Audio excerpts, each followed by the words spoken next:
में बहुत जल्दी सबके सब बच्चे हमारे सुरक्षित होकर के घर पहुंचेंगे। हर रोज ही करते हैं, हर बार ही करते हैं, बेवजह करते हैं, तो इसलिए उस पर बोलना हर रोज, हमें तो हर रोज बोलना उचित नहीं लग रहा है, उनको बाहर हर रोज वॉकआउट करना जो है वो उचित लग रहा है। तो ये बहुत सोच में अंतर है। बहुत महत्वपूर्ण चर्चा बजट सत्र पर, बजट पर हो रही है और अच्छा होता कि वो समय का ध्यान रखते हुए इस माननीय सदन में बजट पर अपने अच्छे सुझाव देते, चर्चा करते।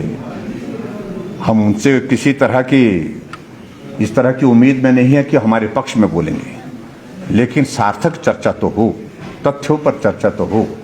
न तथ्य है न सार्थकता है उनकी चर्चा में, ये बहुत बड़ा दुर्भाग्य है। और जब मन आता है उठ करके बाहर चले जाते हैं। और आज बिना वजह के, बेवजह के जो है वो सदन से वॉकआउट करके, क्योंकि उन्होंने वो लगातार अभद्र भाषा का इस्तेमाल कर रहे थे, चीख चीख करके, चिल्ला चिल्ला करके सदन में बोल रहे थे। जब हमने उनको कुछ कहा तो उस पर उनको ऐतराज है कि बोलना सिर्फ उनको ही चाहिए, हमको बोलना ही नहीं चाहिए। तो ये नहीं हो सकता है। लोकतंत्र है, बोलने का अधिकार उनको है तो हमको भी है, बराबर का है। इस बात को समझना चाहिए।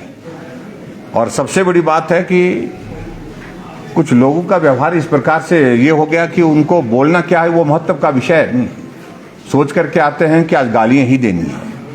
और ऐसे बात कहते कहते जिस तरह के उनने व्यवहार किया उसके मुताबिक सत्ता पक्ष के लोगों से भी सुनने को उनको मिला कुछ। तो ऐसे में मुझे लगता है कि उनको भी सब्र करना चाहिए। मैंने सत्ता पक्ष के सब साथियों से भी कहा कि हमको भी सब्र करना है, लेकिन लगातार इस प्रकार का व्यवहार रखेंगे तो वो एक लोकतांत्रिक व्यवस्था के अनुरूप नहीं है। बोला, मैंने मेरे शब्द पर निकाले हैं, आदमी को आदमी नहीं बोलेंगे तो क्या बोलेंगे। मैंने कहा इतना ही बोला, आदमी को आदमी ही बोला है, भगवान तो नहीं बोल सकते उनको।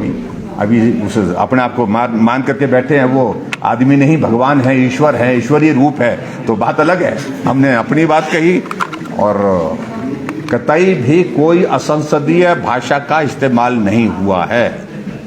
और इनके वक्त जो जिन शब्दों का इस्तेमाल होता था वो आप रिकॉर्ड में देख लेना। आप में से बहुत सारे साथी पुराने हैं जिनने वो शब्द सुने हुए।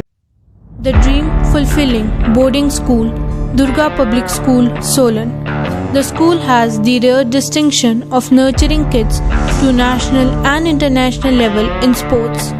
Our career-oriented education produces doctors, engineers, armed officers, and students studying abroad. The high-quality food, hostel facilities, hobbies, and teachers prepare the children to give their 100% effort throughout their life.